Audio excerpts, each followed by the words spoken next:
क्या आप जानते हैं, दुनिया में सबसे पहला इंसान सिर्फ एक अल्लाह की इबादत करता था। ना कोई मूर्ति थी, ना मंदिर, ना कोई तस्वीर, ना कोई देवता। फिर ऐसा क्या हुआ कि इंसान पत्थरों के आगे झुकने लगा, लकड़ियां बोलने लगी और शुरू हो गया वो सिलसिला जिसने इंसान को खुदा से दूर कर दिया। आज हम जानेंगे मूर्ति पूजा की असली शुरुआत की कहानी इस्लाम की रोशनी में। इस कहानी की शुरुआत होती है बहुत पहले, जब धरती पर पहला इंसान भेजा गया, हजरत आदम अलैहिस्सलाम। उनके बाद उनकी औलादें और फिर नस्लें बढ़ती गईं। हर इंसान जानता था एक ही रब है जो सबका खालिक है।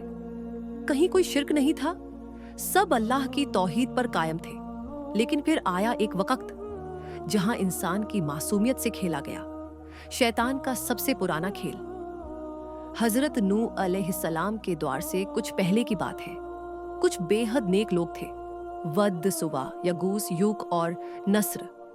ये लोग अपनी इबादत, नेकी और अल्लाह से मोहब्बत के लिए मशहूर थे। लोग इनसे इतना प्यार करते थे कि जब ये दुनिया से रुखसत हो गए तो पूरे समाज में गम का साया छा गया। बस यहीं शैतान ने अपने प्लान की पहली चाल चली।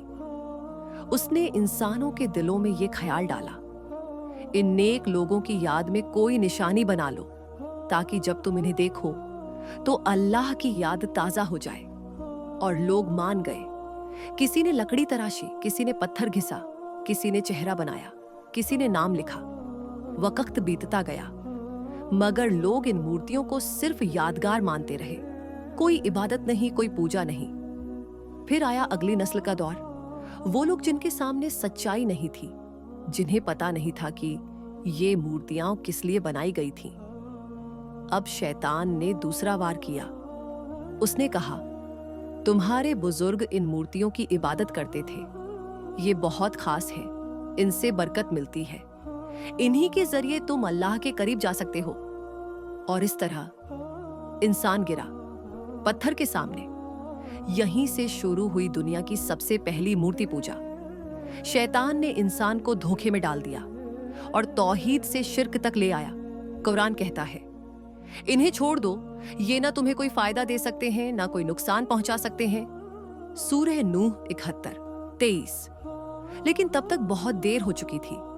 अब मूर्तियां सिर्फ याद की निशानी नहीं रही, वो खुदा का रूप बन चुकी थी। और फिर ये सिलसिला फैला मिस्र में, बाबुल में, यूनान में, चीन और हिंदुस्तान तक। हर जगह अलग नाम, अलग चेहरों वाली मूर्तियां, मगर मकसद वही, इंसान को रब से दूर करना। लेकिन अल्लाह ने इंसान को यूं ही नहीं छोड़ा। हर द्वार में नबी भेजे, हर कौम को सच बताया गया। हजरत इब्राहिम अलैहिस्सलाम ने अपनी कौम की मूर्तियां तोड़ दी और सवाल किया, क्या तुम उन चीजों को पूजते हो जो ना सुनती हैं, ना देखती हैं और ना ही तुम्हारा कोई काम कर सकती है? सूरह अंबिया 21-66। आज भी दुनिया के कई हिस्सों में लोग पत्थरों, मूर्तियों, तस्वीरों, यहां तक कि इंसानों की कब्रों के आगे झुकते हैं। कभी डर से, कभी मोहब्बत से, कभी चमत्कार की उम्मीद में, मगर भूल जाते हैं कि अल्लाह ने साफ फरमान दिया है, शिर्क सबसे बड़ा जुल्म है। सूरह लुकमान 31-13। अब फैसला हमारा है, क्या हम भी उन्हीं रास्तों पर चलेंगे जहां शैतान ने हमें भटकाया था, या फिर उस एक रब की तरफ लौटेंगे जो अकेला सब कुछ करने वाला है और जिसके अलावा कोई इलाह नहीं। सोचिए, क्योंकि इतिहास खुद को दोहराता है।